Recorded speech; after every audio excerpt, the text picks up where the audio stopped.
Hi, everybody. Today we have three more poetic terms to learn, and they are syntax, structure, and irony. So I'd like to begin with syntax. Syntax is the way in which words and clauses are ordered and connected so as to form sentences. The way in which words and clauses are ordered and connected so as to form sentences. I think we can best see what this means with some examples. Now, just as we did with diction, we can talk about syntax in two ways, both to characterize the work as a whole or to look at particular choices. And remember, in the lesson about diction, we talked about how we might characterize the diction in a piece as vernacular, meaning it's written the way everyday people speak, or academic, right? Or we could look at the effects of particular diction choices. Well, in much the same way, we can characterize the sentence structures in an entire passage or work, and we can say things like the author uses simple syntax, meaning very short and direct sentences, or complex syntax, meaning sentences that have a lot of clauses added onto them at the end, right? Or periodic syntax, meaning the main meaning of the sentence is held off until the end. You get all of these details, details, details, details, and then main subject and verb, and so on. Now, these are just examples. I'm not going to ask you what does simple syntax, what does complex syntax mean. What I want you to know is that we can either characterize the syntax as a whole, or we can look at the effects of particular syntactical choices. And as with diction, it's the second one that I want to pay more attention to. When we're looking at the effects of particular syntax choices, we are asking questions like, why does the poet have a period in the middle of this line? Why does the poet force a break right there? That's a syntax question. Why does the line of poetry end here? Why is this word capitalized and not that word? Why has he this word order used? These are syntax questions. So to see this, let's look again at the Emily Dickinson poem, There Is No Frigate Like a Book. And let's look at line 4 in particular right now. This traverse may the poorest take without a press of toll. Now that's a complete sentence, a complete thought right there.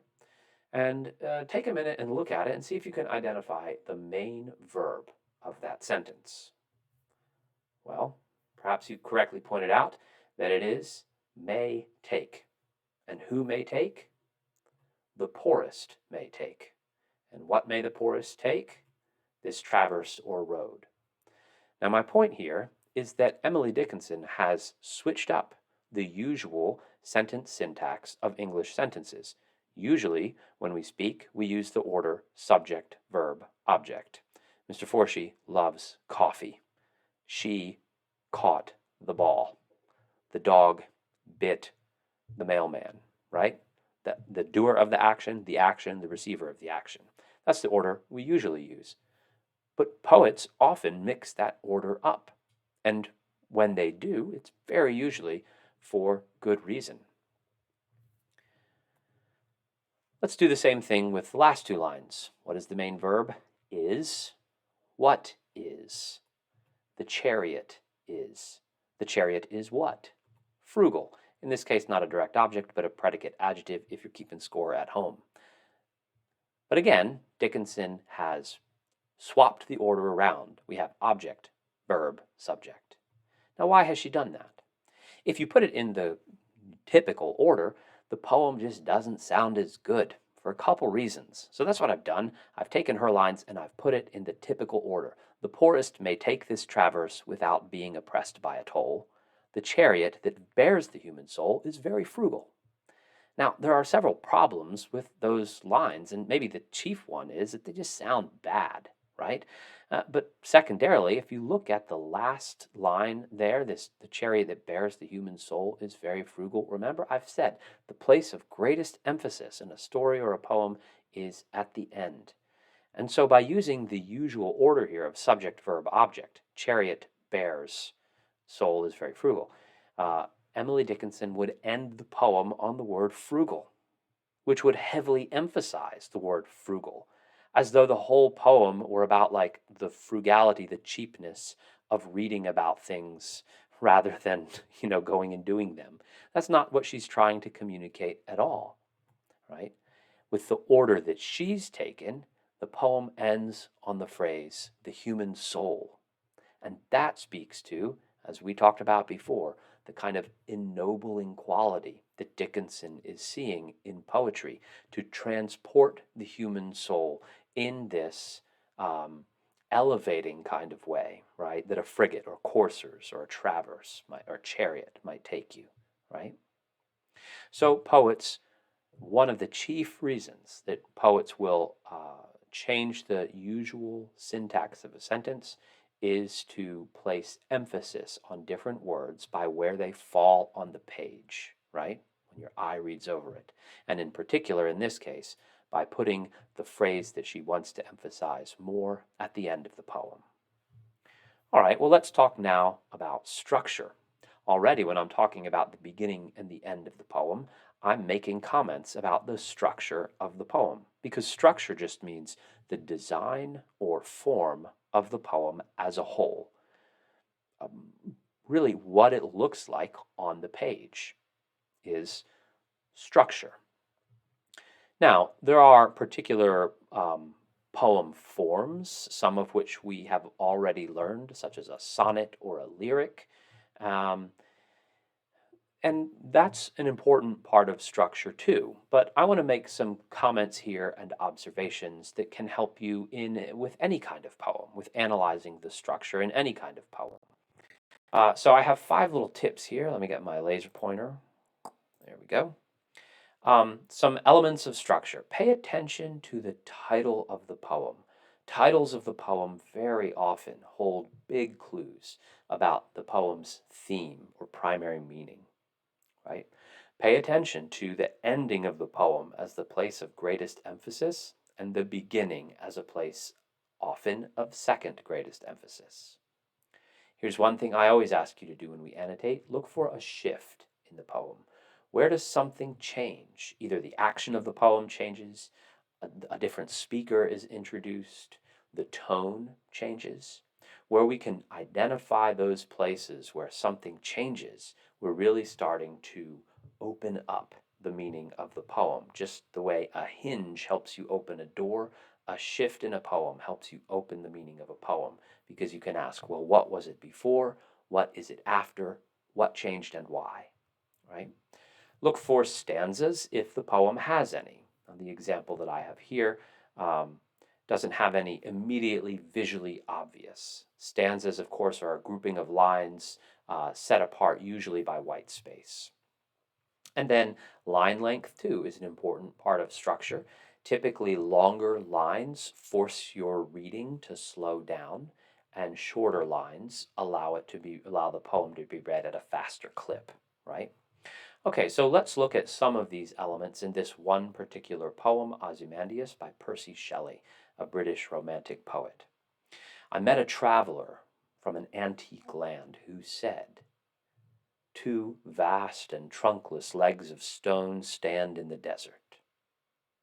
Near them, on the sand, half sunk, a shattered visage lies, whose frown and wrinkled lip and sneer of cold command tell that its sculptor well those passions read which yet survive, stamped on these lifeless things. The hand that mocked them and the heart that fed. And on the pedestal these words appear. My name is Ozymandias, King of kings. Look on my works, ye mighty, and despair. Nothing beside remains. Round the decay of that colossal wreck, boundless and bare, the lone and level sands stretch far away. It's a beautiful poem. It gives me chills. And I look up Bryan Cranston reading the poem. He does a phenomenal job of it. You can find it on YouTube. It's the best reading of this poem I've ever heard. But let's look at the way structure helps us understand the poem, helps us make meaning out of it. There are lots of things that we could say. As I pointed out, there are shifts in the beginning with a new speaker being introduced, and that is marked by a syntax choice here, a dash, right?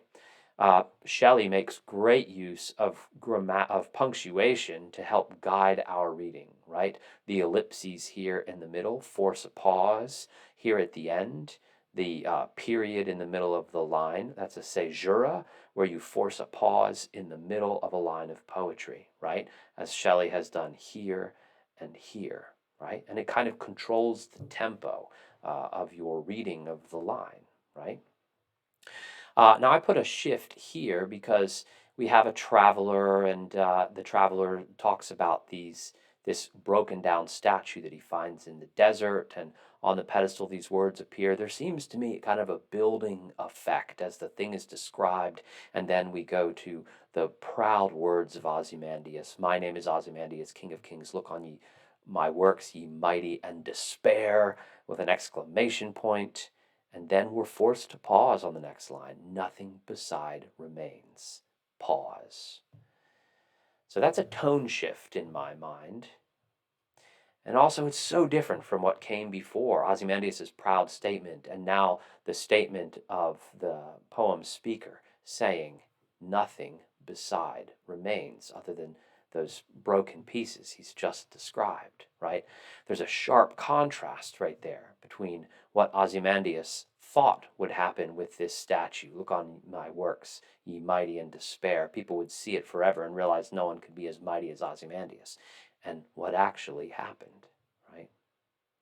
Now, in another sense, maybe human beings do look on his works and despair, because even Ozymandias, the great king, cannot create a thing that can outlast time. And perhaps there's a kind of despair in that.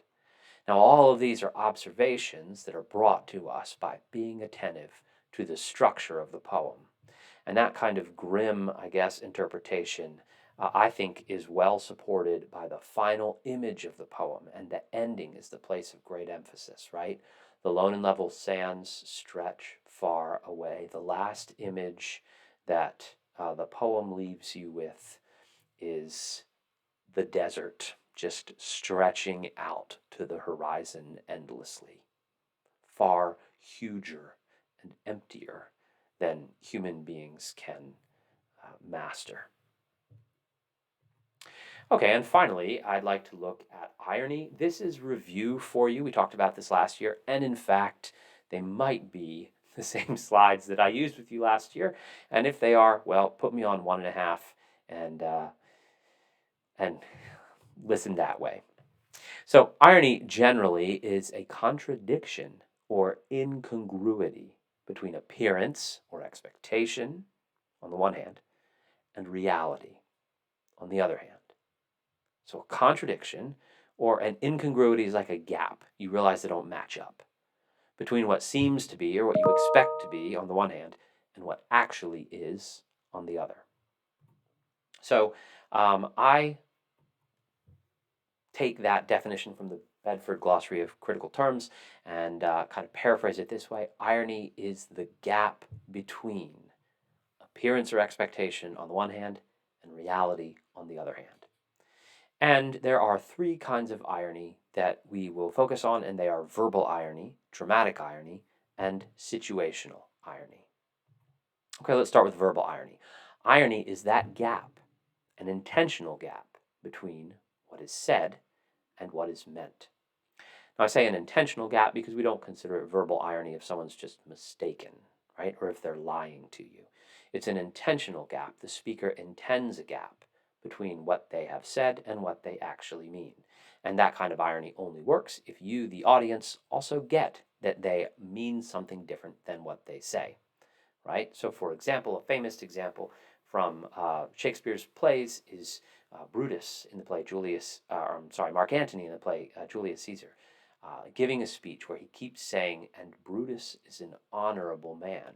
Now, at the beginning of his speech, it sure seems like he means that sincerely, but by the end, it's very clear that he doesn't. He's able to rile the crowd up to a murderous passion because he has convinced them Brutus is not, in fact, honorable, because when he says Brutus is an honorable man, he doesn't actually think so. And he gets the crowd on his side about that. That's verbal irony. He says one thing, but it becomes clear by the end of the speech to the audience that he's speaking to that he means something else, right?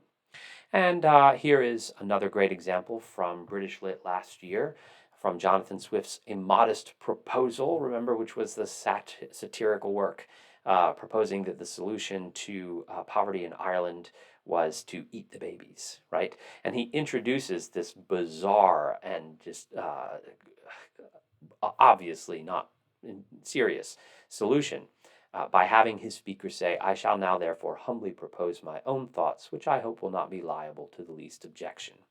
Now, once you realize, you catch on, oh, he's being satirical here, you know that Swift, the speaker he has, Swift is creating a speaker, I suppose we can say, where he wants you to see that, of course, this will be, eating babies would be a horribly objectionable thing to do, right? But he says, I don't think you guys will have any problem with this. And that in itself is part of the satire he's leveling. Satire makes heavy, heavy use of verbal irony. So one type of verbal irony that is pretty familiar to all of you, I'm sure, is sarcasm. Or maybe I should say, I'm sure you guys don't know anything about that. Ha! All right, so sarcasm is one kind of verbal irony, but there are lots of others too. This is just for example. I'm not going to ask you to define meiosis or litotes. Oh, but I do want you to know hyperbole, okay? This one you should know. Hyperbole is exaggeration for rhetorical effect. You're saying something like, for example, you might say, I'm so hungry I could eat a horse. Well, that's verbal irony. It's not sarcasm. Sarcasm, you might remember, comes from a Greek root, sarkos, which means to tear the flesh. So sarcasm is irony used to tear into somebody. It has a kind of a hurtful kind of effect, right? Well, when you say, I'm so hungry I could eat a horse, you're not intending to hurt anybody, you're not trying to, but you are still using language that you don't mean literally, right? You mean something other than what you literally say. So that makes hyperbole a form of verbal irony. Okay, second, dramatic irony. Dramatic irony is the gap between what a character believes to be true and what the audience knows to be true. The gap between what the character believes and what the audience knows. So, a great example of this, again from Shakespeare, would be Romeo and Juliet. At this point in the play, the audience knows that Juliet is not dead, but the characters don't know. And that sense you have as you watch the characters make all kinds of mistakes because they don't really know the situation, that kind of urgent, if you're really into it, it's like you feel it in your gut. No, don't do that. You almost want to shout to the stage or at the TV screen. No, don't do that. That sense comes from the dramatic irony that you're experiencing, right? Here's another great example. Simba in The Lion King. Why is Simba sad? Why is he crying? Well, Simba thinks that he is responsible for his father's death. But you, the audience, know he is not. It's not his fault. It's not your fault, Simba. It was your wicked Uncle Scar who did it, right? Or think about that when you're watching a scary movie or something and somebody is running, they run into their house to get away from a killer, but you, the audience, know that the killer is actually already inside the house, hiding in the closet upstairs, and you want to shout at the screen, no, don't go up there. That's that dramatic irony. All right, and our last form of irony here is situational irony. Situational irony is the gap between what is expected or intended and what actually happens. Okay, and again, I think the best way to see this is through examples. Here's a comic that I found a while ago. What's up, Doc? I finished my irony detector. So what's the problem? Take a guess. It detects everything except irony? Bingo. So the situational irony there is that his irony detector, he expected to detect irony, but it doesn't. It detects everything else instead. All right. Here's another. This might take too long to explain, so I think I'll skip this example. Here we go. There was a song famous in the 90s, Alanis Morissette's Ironic, And she lists a couple of things in this song that she thinks are ironic. Ironically, they actually are not. So she says, the chorus says, "Isn't it ironic, don't you think? A little too ironic, don't you think?" And one of the examples she gives is, "It's like rain on your wedding day. Isn't it ironic?"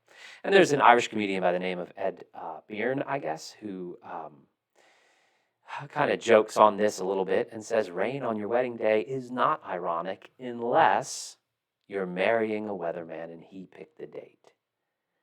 Now it's ironic. What makes it ironic is that now you have reason to expect it would be different, right?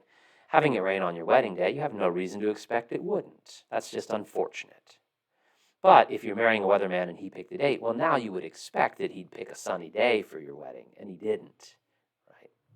Another example she uses is a traffic jam. It's like a traffic jam when you're already late. Well, again, that's not ironic. That's just too bad. It's inconvenient, right? What would make it ironic is if you are a town planner headed to a meeting of town planners to talk about how you solved the problem of traffic.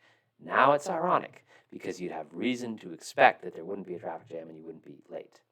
This is a great example for several reasons, and one is I just think it's great that she wrote this song called Ironic, and none of the examples that she uses in it are actually ironic, which makes the title of the song ironic. And in Alanis Morissette's defense, she's been kind of teased about this for a long time, and she came out and said, "Look, guys, I was 19. Cut me a break." Fair point, I think. It's a good song. You should look it up. 90s nostalgia for the win. Here's another great example from literature. George Orwell is the man who wrote 1984 and Animal Farm, novels about invasive, in 1984 in particular, invasive governments that watch everybody all the time and always see what they're doing. "Big Brother is watching you" is one of the big quotes from 1984. So it's a little ironic that right outside this sign for George Orwell's where George Orwell had his house when he was alive, is one of the 24-hour closed-circuit television cameras. Big Brother is watching. And I may have told you this story before. I will one more time. Another example of situational irony involves the assassination attempt against U.S. President Ronald Reagan, where a gunman jumped out of a crowd and had a revolver, and he fired, I believe it was 5 shots, that all 5 missed the president, except one of the shots ricocheted off the president's bulletproof car and struck the president in the chest. Now, that's ironic because you would expect that the president's bulletproof car would protect him from gunfire, and in this case, it led to his being struck by a bullet. And it also goes to show, I think it's a good example, because irony is not always like slap your knee, ha ha, funny, right? Things can be darkly ironic, where they kind of strike you as a little bit weird, strange, funny if it weren't so serious kind of thing, right? And I'm sure in the hours that the president was recovering in the hospital, this was not a funny situation.